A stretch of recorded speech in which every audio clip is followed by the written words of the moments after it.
All right, let's ride. I do want to apologize. I haven't done a review for this film since I seen it last week. The week before that.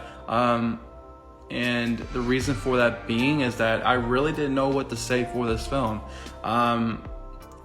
Look, when you go to a Fast and Furious film, you gotta understand this isn't a A24 film. This isn't a Marvel or even DC film. This is one of those films where you have to go into it understanding that this is its own universe and its own logic. And so take any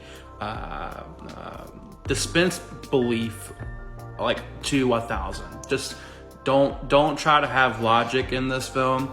Try to understand that there's a certain formula that this film uses. And honestly, I'll give it credit. The one thing I'll say about this film is that, which I kind of think has kind of been tiring for me, at least for me as a fan, is that since Fast and Furious 5, like it always had the same formula or same story where there's these multiple heists they got to do to save the world. There's always something from a nuclear bomb to God's eye to whatever it is. They have to keep it from the bad guy from taking it, either selling it off or using it for themselves. But what this film does, it takes a different approach, as in like it's telling a story where a revenge tale. Essentially Avengers Infinity War, but in Fast and Furious style.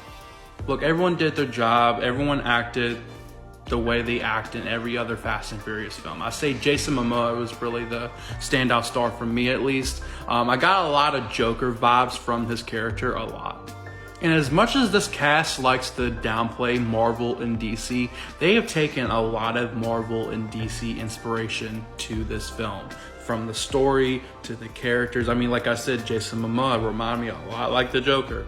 I do appreciate that they finally try to like at least wedge some sort of racing element to this film, even though it was kind of short-lived to serve the overall plot of Jason Momoa's revenge.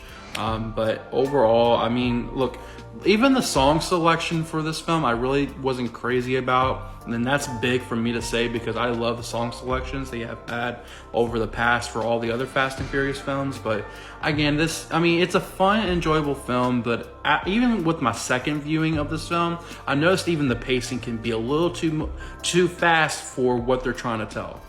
Let's be honest, this film was a prelude to the final film, even though there's two more left. I give it a 6 out of 10.